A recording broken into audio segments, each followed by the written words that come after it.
Okay, here we go with the measure-by-measure breakdown of We Wish You a Merry Christmas. I'm doing this, I've got it in the double C tuning, capo to the 2nd fret, 5th string tuned up to an A. That puts us in the key of D. Make sure you've got all that aligned before you play along, or else things will go a little funky.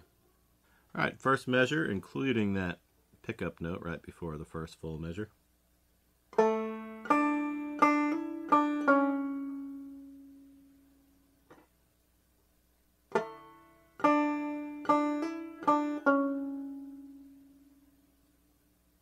So just some boom notes, hammer on, and a drop thumb.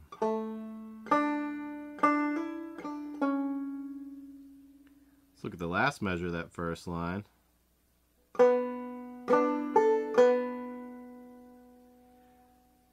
What's happening here is really we're playing over the 4 chord of the key. We're playing over an F chord shape like this.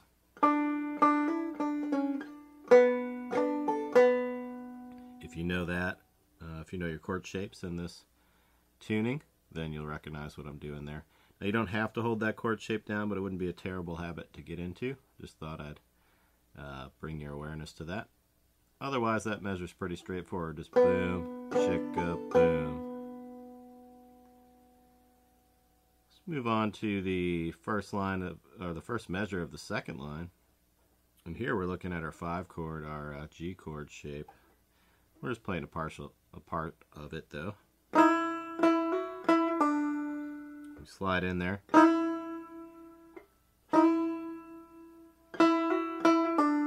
And just hammer on and pull off.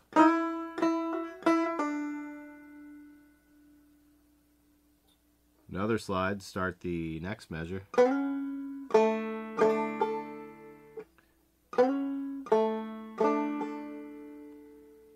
Pretty straightforward. Boom, boom, chicka. On to the third measure of this line. Now it's not indicated here, but oftentimes when I'm playing, kind of in the heat of the moment, I'll go ahead and slide into this one too, this first brush of this measure, slide into that 2nd fret note. It's not required, but sometimes it's nice just to keep those slides going. For now, I'll just play it straight the way it's written in the tab.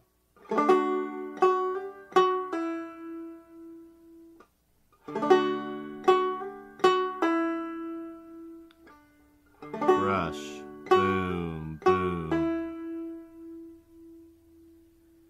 Alright, let's look at the first measure of the third line.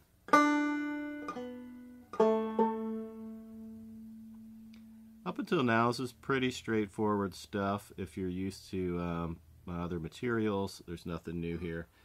This is still nothing new, but we do make a pretty drastic jump here in this measure. We go from the 2nd measure, or 2nd fret rather, to the 7th fret. And I'm using my first finger to fret that 2nd fret on the 3rd string.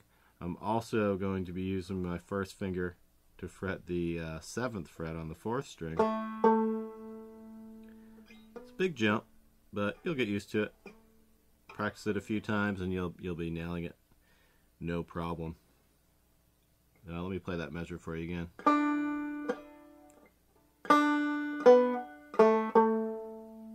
Make sure that's your drop thumb hitting that 7th fret note.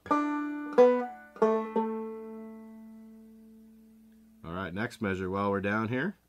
Grab that 9th fret note on the same string. Up in 1st string. And we're working our way back to our original position. So I use my 3rd finger for that 9th fret note. My 1st finger for that 4th fret note. And the final measure of this line. So really the first note we play there, it's just a half note, a couple beats, is the end of the melody, and then this little brush here, it's just that. It's just repeating kind of that pickup note that we already played before the official first measure of the tune. I'm just giving it a little brush for dress. Alright, so you'd go back and repeat the whole first part there in between the repeat signs, and then you move on to the B part. I kind of arranged this the way I wanted to as an instrumental. You obviously probably know this tune really well, and you can arrange the parts however you want. You can flip them around, you can play them as many times as you want to play each one. This is just the way I've arranged it for you and the way I play it in the demonstration videos. Alright, let's take a look at the 4th line, first measure, getting into the second part of the song. So our melody here is really just that 2nd string open. Glad tidings we bring. Right, just that same note right in a row. So we're just dressing it up with some drop thumb and some 5th string notes.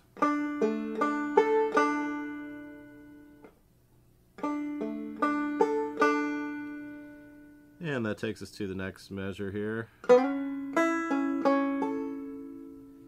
So really that first note is our melody.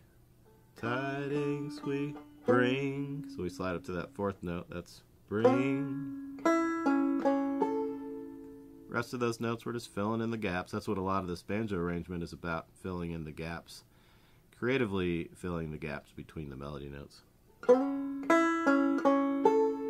So that's a boom, chick, chicka, chicka, boom, double thumb, however you want to look at it.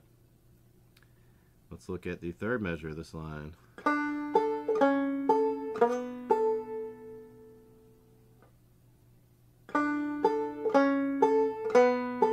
Just some knockdown, nothing special. First measure of the next line.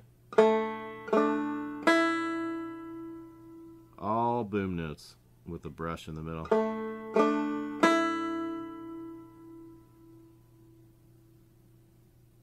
Second measure. Boom, chicka, chicka.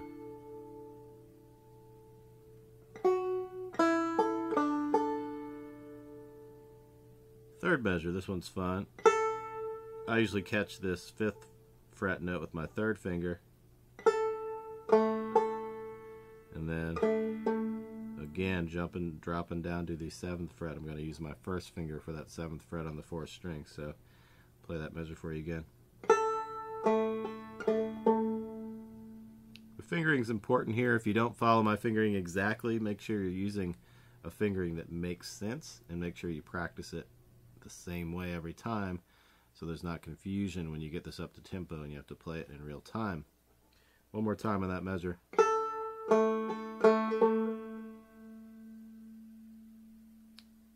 And the last 2 measures are just a repeat from the last 2 measures of the A part.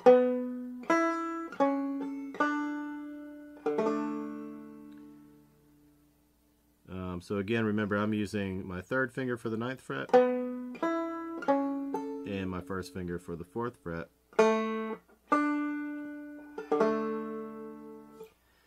Alright, that's the measure by measure breakdown. I'll play it for you slowly, just the way it's written here in the tab.